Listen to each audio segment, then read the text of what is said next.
بسم الله الرحمن الرحيم إنا أعطيناك الكوثر فصل لربك وانحر إن شانئك هو الأبتر۔ آج پوری دنیا کے معاشی نظام پر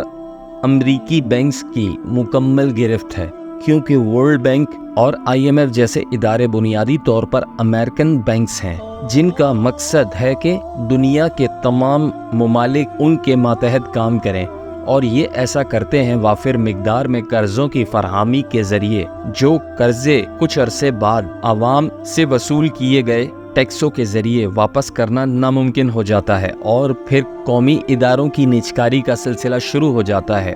اور وہ ادارے بھی ان بینکس کے کارندے خریدتے ہیں اور تجارتی پابندیاں عائد ہونا شروع ہو جاتی ہیں، اور اس طرح یہ قوموں کو بڑی آسانی سے بغیر کوئی جنگ کیے اپنے ماتحت کر لیتے ہیں۔ لیکن امریکہ میں اس نظام کے قیام کے لیے ان معاشی دہشت گردوں کو کافی مشکلات کا سامنا کرنا پڑا، اور لوگوں اور سیاستدانوں کی مزاحمت کے نتیجے میں 1764 سے 1913 تک 8 بار نظام کا تبادلہ حکومتی اداروں اور نجی بینکس کے ذریعے ہوتا رہا، لیکن آخرکار نجی بینکس 1913 میں امریکی کانگریس کے ذریعے فیڈرل ریزرو ایکٹ پاس کرنے میں کامیاب ہو گئے، جس کے ذریعے ان نجی بینکسٹرز کو امریکی کرنسی چھاپنے اور امریکی معاشی نظام چلانے کی اختیار دے دیا گیا، اور آج بھی یہ نظام ان نجی بینکس یعنی فیڈرل ریزرو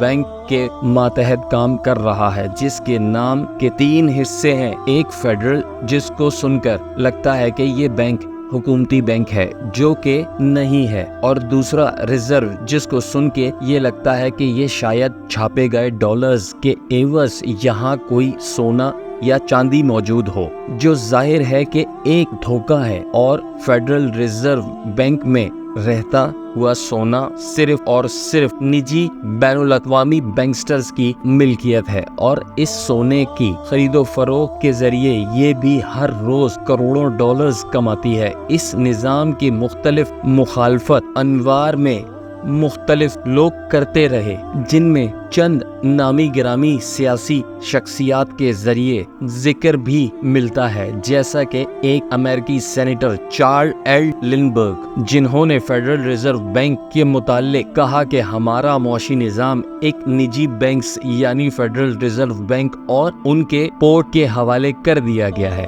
جس کا اولین اور واحد مقصد ہے کہ لوگوں کا مال استعمال کر کے زیادہ سے زیادہ پیسہ کمانا۔ اس کے علاوہ اس نظام کی مخالفت امریکی بانی اور پریزیڈنٹ نے بھی کی، جن میں لنکن اور کینیڈی موجود ہیں، جن کو ان کی صدارت کے دوران قتل بھی کر دیا گیا تھا۔ طویل جنگوں کی وجہ سے 16ویں صدی کے اختتام تک برطانیہ معاشی تباہ کا پوری طرح شکار ہو چکا تھا، اور برطانوی سیاستدان اپنے مقصد کے فروغ کے لیے منی چینجرز یا نجی بینک سے بھیک مانگ رہے تھے، اور اس صورتحال کا منی چینجرز نے بھرپور فائدہ اٹھایا۔ ان معاشی دہشت گردوں نے حکومت کی اجازت سے ایک نجی سینٹرل بینک کا قیام کیا، جس کو پارلیمنٹ کی طرف سے اختیار دیا گیا کہ وہ سونا یا چاندی کے ریزرو رکھے بغیر کاغذی نوٹ چھاپ سکتے تھے، اور اس طرح 1694 میں بینک آف انگلینڈ کا قیام ہوا، اور صرف 4 سال کی طویل مدت میں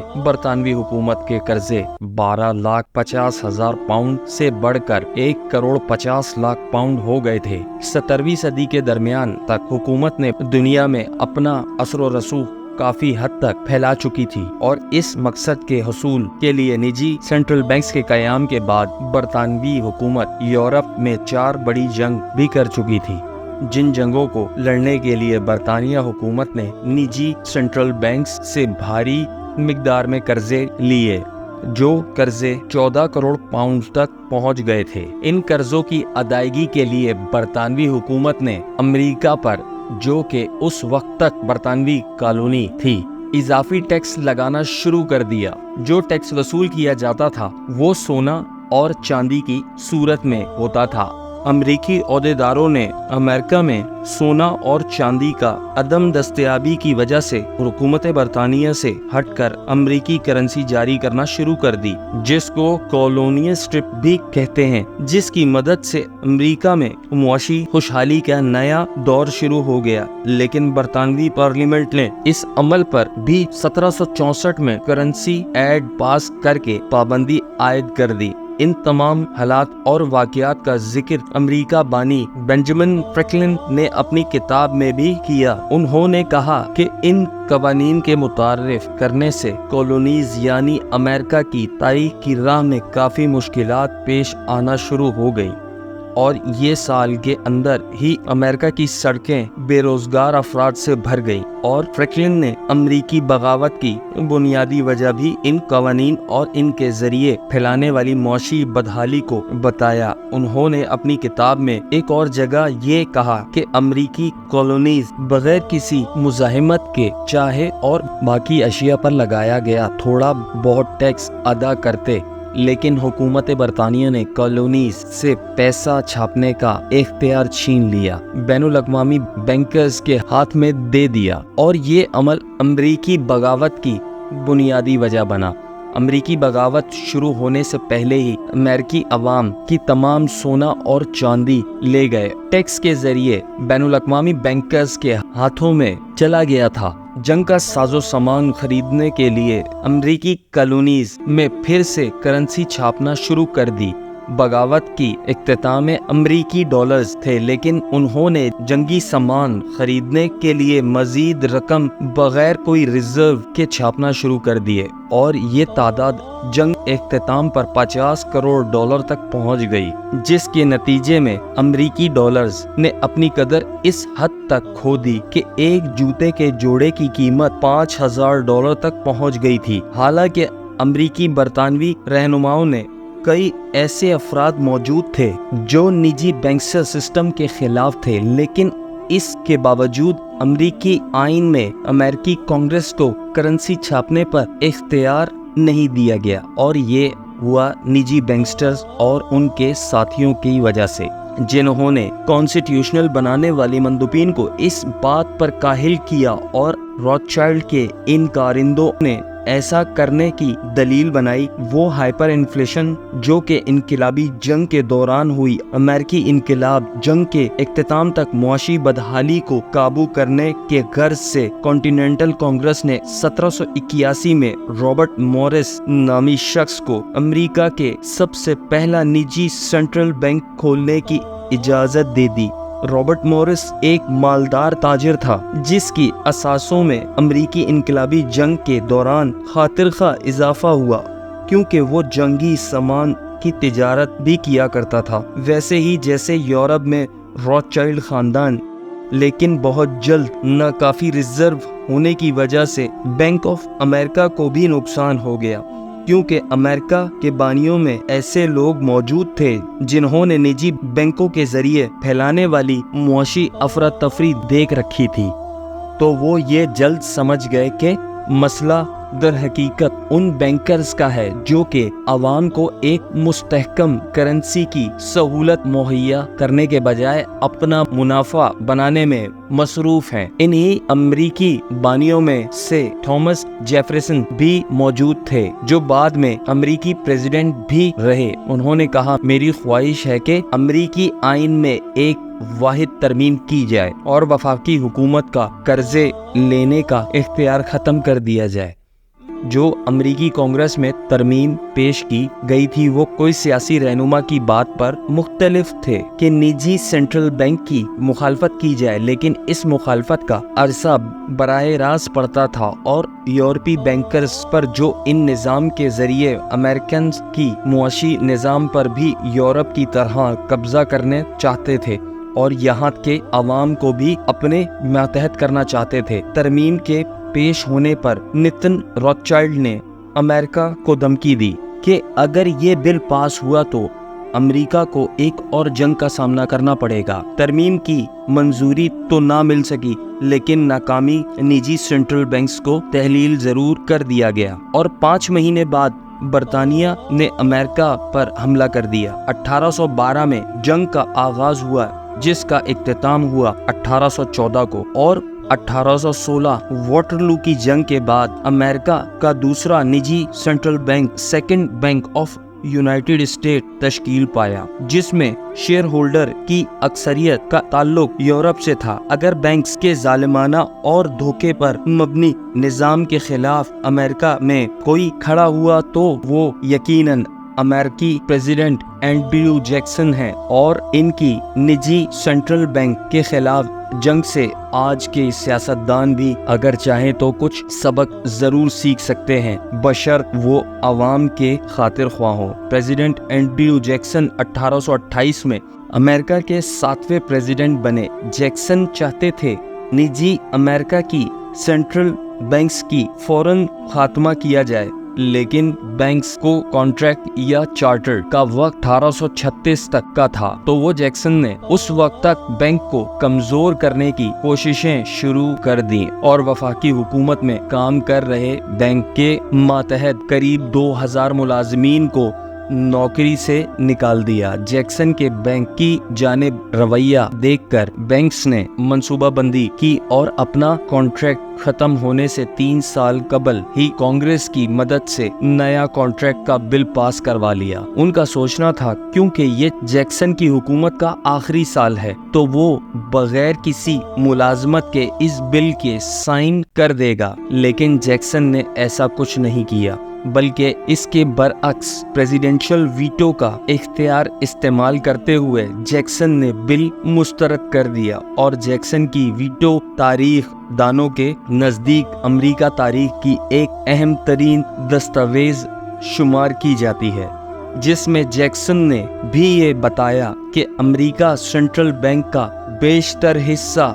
غیر ملکی یا یورپی سرمایہ کاروں کے پاس ہے۔ ان کی وجہ سے امریکی عوام کی آزادی خطرے میں ہے، کیونکہ ان کا معاشی مستقبل ایسے لوگوں کے ہاتھ میں ہے جن کا مقصد لوگوں کو غلام بنا کے صرف اور صرف منافع کمانا ہے۔ سیکنڈ ٹرم میں الیکشن کے دوران جیکسن کے مقابلے میں ہنری کلے کو کھڑا کیا گیا، جس کو بین الاقوامی بینکرز کے ذریعے $30 لاکھ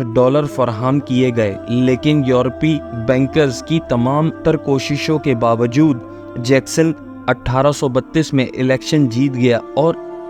انقلابی مہم کے دوران اس کا نعرہ تھا جیکسن کو پریزیڈنٹ بناؤ اور بینکرز کو مار بھگاؤ، اور پریزیڈنٹ بنتے ہی جیکسن نے اپنا وعدہ پورا کرنے پر کام بھی شروع کر دیا، اور اس عمل کے قدم قدم پر اسے رکاوٹوں اور مشکلات کا سامنا کرنا پڑا۔ ان تمام معاملات کے دوران second bank of America necklace bridal کے ذریعے نگرانی تھا، اور ظاہر ہے وہ ان تمام معاملات سے کافی ناخوش تھا، اور اس کا اظہار اس نے ایک دھمکی کے شروعات میں کیا۔ اس نے کہا، کیا یہ پریزیڈنٹ یہ سوچتا ہے کہ کچھ لوگوں کو جیل میں ڈال کر اب یہ بینکس کے ساتھ ٹکرار لینے کے قابل ہو گیا ہے؟ اب صرف بے پناہ مشکلات ہی کانگریس کی آنکھیں کھول سکتی ہیں۔ ہمارے پاس اب ایک ہی راستہ ہے کہ ہم بازاروں میں مستقل کرنسی کو کم کرتے جائیں، جس سے آخر کار کانگریس ہمارے مطالبات ماننے پر مجبور ہو جائے گی۔ حیرت انگیز طور پر برڈل نے اس دھمکی کے دوران بینکرز مافیا کو وہ راز فاش کر دیا جس کے ذریعے وہ قانونی مجبور کرتے تھے اور آج بھی مجبور کر رہے ہیں کہ وہ ان کی غلامی قبول کریں، اور برڈل کے یہ الفاظ تاریخ کا حصہ ہیں اور پھر ویسے ہی ہوا جیسے کہ برڈل نے کہا تھا، اور امریکہ میں ایک اور معاشی بحران برپا ہو گیا اور بکے ہوئے اخبارات اور مواصلاتی نظام کے ذریعے اس فائنینشل کولیپس کی وجہ سے بھی پریزیڈنٹ اینڈریو جیکسن کی پالیسیز کو قرار دیا گیا۔ آج بھی بینکرز مافیا اپنے مقاصد پورے کرنے کے لیے یہ اور اس جیسے مختلف حربے مختلف قوموں پر آزماتے رہتے ہیں، جیسے نام نہاد ماہر معاشیات فائنینشل کولیپس یا ڈپریشن بھی کہتے ہیں۔ لیکن برڈل کی پریزیڈنٹ اینڈریو جیکسن کے خلاف کی گئی تمام کوششیں ناکام ہو گئی اور اپریل 1834 کو کانگریس میں نجی سینٹرل بینک کی دوبارہ بحالی کا بل نامنظور ہو گیا، اور 8 جنوری 1835 کو اینڈریو جیکسن نے نجی سینٹرل بینک کو قرضے کی آخری قسط واپس کر دی اور تاریخ میں پہلی اور آخر بار امریکہ بین الاقوامی بینکرز کے قرضوں سے آزاد ہوا۔ اس کے علاوہ برڈل کو فراڈ کرنے اور معاشی بحران برپا کرنے کے کیس میں جیل بھی بھیجا گیا، لیکن وہ جلد مقدمہ جیت کر رہا ہو گیا۔ اس کے بعد جلد اس کی موت بھی واقع ہو گئی، اور 30 جنوری 1835 کو یورپ سے تعلق رکھنے والے رچرڈ لورس نامی شخص نے پریزیڈنٹ اینڈریو جیکسن کو قتل کرنے کی کوشش کی، لیکن اس کی دونوں پستولیں فائر کرنے میں ناکام رہیں۔ حیرت انگیز طور پر لورس کو کورٹ میں تھوڑا عرصے بعد پاگل اور جنونی قرار دے کر رہا کر دیا۔ لورس نے اس بات کا ذکر بعد میں کئی بار کیا کہ پریزیڈنٹ اینڈریو جیکسن پر حملہ کرنے کے لیے اسے یورپ کے با اثر لوگوں نے کہا تھا، اور اس نے یہ بھی یقین دہانی دلائی تھی کہ اگر وہ پکڑا گیا تو اسے رہا کروا لیں گے۔ اگلے سال بینک سے چارٹر کی مدت ختم ہو گئی اور اس طرح سیکنڈ بینک آف امریکہ کا دور بھی اختتام پذیر ہوا، اور بین الاقوامی بینکرز امریکہ میں اگلے 70 سال تک نجی سینٹرل بینکس بنانے میں ناکام رہے۔ جیکسن اپنی ریٹائرمنٹ کے بعد نیشن چلا گیا، جہاں اسے آج بھی ایک ہیرو کے طور پر جانا جاتا ہے۔ جیکسن نے معاشی دہشت گردوں کا ایسا صفایا کیا کہ اگلے 70 سال تک بینکرز امریکہ میں اپنی جگہ نہ بنا سکے۔ جو پریزیڈنٹ اینڈریو جیکسن کے پیچھے گیا کہ آپ کی سب سے بڑی کامیابی کیا تھی، تو جواب ملا، میں نے بینکس کا خاتمہ کیا۔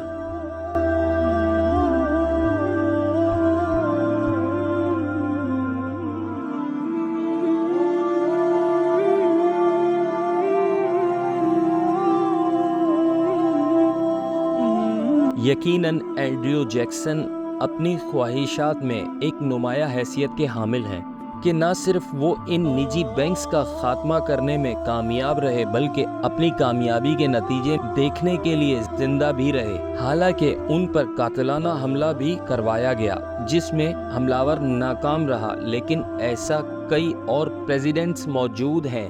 جن کو ان نجی بینکوں کے خلاف کھڑا ہونے کے نتیجے میں قتل کرا دیا گیا، جن میں سے ایک سب سے زیادہ معروف ابراہم لنکن اور پریزیڈنٹ کینیڈی ہیں۔ اینڈریو جیکسن کی خواہشوں کی وجہ سے یہ بین الاقوامی بینکس قریب 70 سال تک امریکہ میں مرکزی نجی بینکس کے قیام میں ناکام رہے، لیکن انہوں نے اپنی خواہش جاری رکھی۔ جب باقی تمام حربے ناکام ہو گئے تو بین الاقوامی بینکرز نے ایک بار پھر جنگ کا سہارا لیا، اور 12 اپریل 1861 میں قریب لنکن کے پریزیڈنٹ بننے کے ایک مہینے بعد امریکی خانہ جنگی کا آغاز ہوا، جس میں 6,80,000 افراد ہلاک ہوئے، اور جنگ 1861 سے لے کر 1865 تک جاری رہی۔ اور یہ جنگ تھی شمالی امریکہ اتحادیوں اور جنوبی کانفیڈریٹس کے درمیان۔ اس جنگ کی وجہ جو اکثر تاریخی حوالوں میں بتائی جاتی ہے وہ امریکہ سے غلامی کے خاتمہ ہے، لیکن حقیقت اس کے کافی مختلف ہے۔ لنکن جانتا تھا کہ جنوبی اسٹیٹس کی معیشت کا انحصار زیادہ تر غلاموں پر ہے، اور اس موضوع پر جنوبی اسٹیٹس کی تشویش دور کرنے کے لیے لنکن نے اپنی افتتاحی کتاب میں کہا، میں نے براہ راست یہ کسی اور ذریعے سے ان جنوبی اسٹیٹس میں جہاں معیشت کا انحصار غلاموں پر ہے مداخلت نہیں کرنا چاہتا، نہ ہی ایسا کوئی ارادہ رکھتا ہوں۔ میرا یہ ماننا ہے کہ مجھے ایسا کرنے کا کوئی قانونی اختیار حاصل نہیں ہے، یہاں تک کہ فورٹ سمٹر سے خانہ جنگی کا افتتاح ہونے کے باوجود لنکن نے اپنے کتاب میں ایک بات پھر یہ بات دہرائی، غلامی برقرار رکھنے یا اس کے خاتمے کے لیے کوئی اقدام نہیں کیا جا رہا تو صاف ظاہر ہے کہ خانہ جنگی کی مرکزی وجہ غلامی ختم کرنے والے قوانین نہیں تھے جیسا کہ اکثر بتایا جاتا ہے، اور یہ اقدام جنگ میں داخل ہونے کے بعد کے ہیں، جب جنوبی اسٹیٹس نے رہنے والے غلاموں کو یہ کہا گیا کہ اگر وہ یونین کی طرف آ جائے تو آزاد شمار کیے جائیں گے۔ خانہ جنگی کی اصل وجہ تھی نجی سینٹرل بینکس کے بغیر امریکہ میں ہونے والی معاشی تاریخی جو ظاہر ہے بین الاقوامی بینکرز کے مفاد میں نہیں تھی۔ فورٹ سمٹرز میں خانہ جنگی کے آغاز کے بعد بین الاقوامی بینکرز نے نیپولین III کو، جو کہ واٹر لو والی نیپولین کا بھتیجا تھا، 21 کروڑ فرینکس مہیا کیے تاکہ وہ میکسیکو پر قبضہ کر کے اپنی فوج امریکہ کے جنوبی بارڈرز پر تعینات کر دے تاکہ جنوبی امریکہ پر پھر سے یورپ کا قبضہ قائم کیا جا سکے۔ اسی دوران برطانیہ نے بھی قریب 11,000 فوجی کینیڈا میں تعینات کر دیے تھے تاکہ ضرورت پڑنے پر انہیں استعمال کیا جا سکے۔ ظاہر ہے لنکن کو جنگ لڑنے کے لیے بھاری سرمایہ کی ضرورت تھی، اور وہ سرمایہ اکٹھا کرنے کی ذمہ داری کرنل ڈک ٹیلر کو سونپی گئی، جنہوں نے لنکن کو مشورہ دیا کہ آپ کانگریس کی مدد سے نئی کرنسی جاری کریں اور اسی پیسے کو جنگ جیتنے کے لیے استعمال کریں، اور لنکن نے ایسا ہی کیا، اور 1862 اور 1863 کے درمیان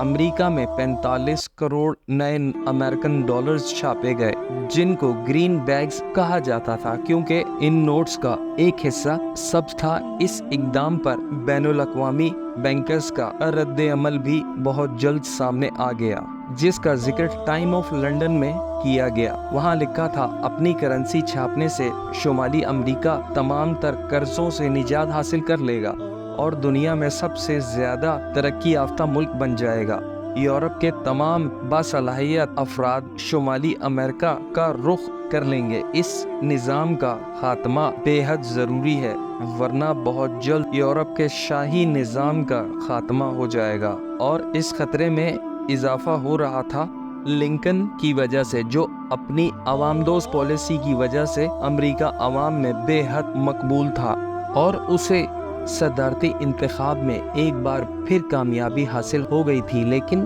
افتتاحی تقریب کے دوسرے دن یعنی 15 اپریل 1865 کے دن لنکن کو جان ویلز بوتھ کے ہاتھوں فورٹھٹن میں قتل کروا دیا گیا۔ کچھ عرصے بعد اس واقعے کی تفصیلات اخبار وینکیوسن میں بھی شائع کیا گیا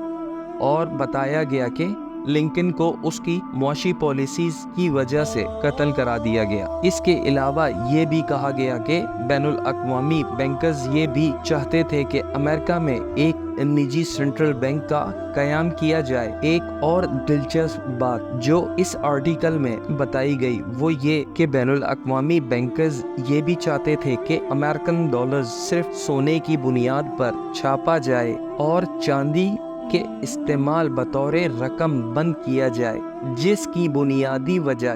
یہ تھی کہ سونا چاندی کے مقابلے میں قدرتی طور پر کم پایا جاتا ہے، اور مغرب اور مشرق کے بیشتر سونا ان بین الاقوامی بینکرز کے پاس تھا تو ظاہر ہے کہ ان بینکرز کو اس نئی کرنسی پر پوری طرح اختیار حاصل ہوگا جو کہ سونے کی بنیاد پر چھاپی جائے گی۔ اس مقصد کے حصول کے لیے نجی بینکرز نے جلد کام بھی شروع کر دیا اور 12 اپریل 1886 لنکن کی وفات کے ٹھیک ایک سال بعد کانگریس میں کانٹریکٹنگ ایڈ پاس کر دیا گیا، جس کے تحت لنکن کی چھاپی گئی کہ گرین بیگز کرنسی کا خاتمہ کیا گیا۔ امریکی معاشی نظام میں 1886 تک 1.8 ارب ڈالر موجود تھے جو کہ 1886 تک کم ہو کر 40 کروڑ ڈالر تک رہ گئے تھے، یعنی صرف 20 سال کی قلیل مدت میں امریکی معیشت میں 760% کمی واقع ہوئی۔ دور حاضر کے ماہرین اس معاشی اتار چڑھاؤ کو بزنس سائیکل کے نام سے بھی جانتے ہیں، لیکن حقیقت یہی ہے کہ اس دور کی طرح آج بھی بین الاقوامی بینکرز دنیا کے معاشی معاملات پر اثر انداز ہو رہے ہیں۔ 1872 کو بینک آف انگلینڈ کی جانب سے ارنسٹ نامی ایک شخص امریکہ بھیجا گیا اور اسے قریب $1,00,000 بھی دیے گئے تاکہ وہ کانگریس میں موجود سیاستدانوں کی مدد سے چاندی کا بطور کرنسی امریکہ میں خاتمہ کروائے، اور ایک سال بعد 1873 کو کانگریس نے کوئنیج ایکٹ کے نام سے بل پاس کرایا گیا جس کے تحت چاندی کو بطور کرنسی استعمال کرنے پر پابندی عائد کر دی گئی۔ بازاروں میں رقم کی عدم دستیابی کی وجہ سے عوام کا شدید رد عمل سامنے آ رہا تھا اور مختلف علاقوں میں مظاہرے کیے جا رہے تھے۔ معاشی عدم استحکام کی وجوہات جاننے کے لیے ایک کمیشن بنایا گیا جس کا نام یونائیٹڈ اسٹیٹس سلور کمیشن رکھا گیا، اور اس کمیشن نے معاشی عدم استحکام کی بنیادی وجہ ملک میں کرنسی کی عدم دستیابی بتائی اور ان حالات کا موازنہ رومن امپائرز کے زوال کے ساتھ کیا۔ رپورٹ منظر عام آنے کے باوجود کانگریس کو بھی ٹھوس اقدام اٹھانے میں ناکامی رہی۔ پھر کچھ عرصے بعد پریزیڈنٹ جیمز غارفل کو امریکی پریزیڈنٹ منتخب کر لیا گیا۔ وہ بین الاقوامی بینکرز کے بچھائے ہوئے جال سے بخوبی واقف تھے۔ انہوں نے اپنی تقریر کے دوران کہا، جو ارادہ یا لوگ کسی بھی ملک کے کرنسی چھاپنے کا اختیار رکھتے ہو در حقیقت وہی لوگ اس ملک کے حاکم ہیں، اور جب لوگ ان اداروں اور ان با اثر شخصیات سے واقف ہو جائیں تو پھر یہ سمجھنا مشکل نہیں کہ معاشی عدم استحکام کیسے اور کیوں پیدا ہوتا ہے۔ اپنی اس تقریر کے چند ہفتے بعد ہی 2 جولائی 1881 کو پریزیڈنٹ جیمز غارفل کو بھی قتل کر دیا گیا، اور یہ تمام معاملات ایک طویل مدت تک یوں ہی چلتے رہے اور معیشت کا اتار چڑھاؤ معمول بن گیا، جس کے ذریعے بین الاقوامی بینکرز اپنے مقاصد کے قریب ہوتے گئے۔ پھر 22 نومبر 1910 کو یورپ اور امریکہ کے وہی خاندان جن کے قبضے میں یورپی معاشی نظام تھا، یہ تمام افراد جیکل آئرلینڈ روانہ ہو گئے۔ ان میں سے یورپ سے روتھشائلڈ شفٹ اور وارول خاندان کے نمائندے اور امریکہ سے مورگن راکچائلڈ فلر اور آلڈریج خاندان کے نمائندے شامل تھے، اور یہ میٹنگ خفیہ رکھی۔ ہر ممکنہ کوشش کی گئی کیونکہ ان بینکرز کو یہ خطرہ تھا کہ اگر لوگوں کو ان کے اعضاء معلوم ہو گئے تو ان کی محنت رائے گاہ چلی جائے گی۔ اس میٹنگ کا بنیادی مقصد یہ تھا کہ کیسے امریکہ میں نجی سینٹرل بینک کا قیام کیا جائے اور امریکہ معیشت کو کس طرح اپنے ماتحت بنایا جائے، جس کا واضح اشارہ اس میٹنگ میں شامل سینیٹر نیلسن آلڈریج نے اپنے مقصد میں کامیاب ہونے کے بعد کچھ اس طرح کیا۔ اس نے کہا کہ ایک ایکٹ یعنی فیڈرل ریزرو ایکٹ کے پاس ہونے سے پہلے نیو یارک کے بینکر صرف نیو یارک کے ریزرو پر ہی اختیار رکھتے تھے، لیکن اس ایکٹ کے پاس ہونے کے بعد امریکہ کے تمام ریزرو ہمارے اختیار میں آ گئے۔ جیکل آئرلینڈ سے واپسی کے بعد بینکنگ مافیا نے $50 لاکھ کی مالیت کا ایجوکیشنل فنڈ بنایا، جس کا مقصد تھا کہ لوگوں کو نجی سینٹرل بینکس کے فوائد بتائے جائے۔ اس مہم میں سب سے پہلے شامل ہونے والوں میں ویسٹرن یونیورسٹی سے تعلق رکھنے والے ایک شخص بھی تھے جس کا نام تھا وڈرو ولسن۔ وہی وڈرو ولسن جو جنگ عظیم اول کے دوران امریکہ پریزیڈنٹ بھی تھا، وہی وڈرو ولسن جس نے بیلفور معاہدے اور فلسطین کے علاقے میں ایک زائنس یہودی ریاست کا قیام کی حمایت کی۔ ولسن کے سیاسی کیریئر کا آغاز بھی ادھر سے ہی ہوا اور بین الاقوامی بینکرز نے ولسن کا انتخاب کرتے ہوئے اسے وال اسٹریٹ کی مالدار اسامی مسٹر بروک کے حوالے کر دیا، جن کا کام تھا ولسن کو ڈیموکریٹک پارٹی میں متعارف کروانا۔ مشہور امریکی تاریخ دان جیمز پرلوف نے یہ تمام معاملات اپنی کتاب میں کچھ یوں بیان کرتے ہوئے لکھا کہ 1912 میں بروک وڈرو ولسن کو ڈیموکریٹک پارٹی کے مرکزی دفتر میں لایا۔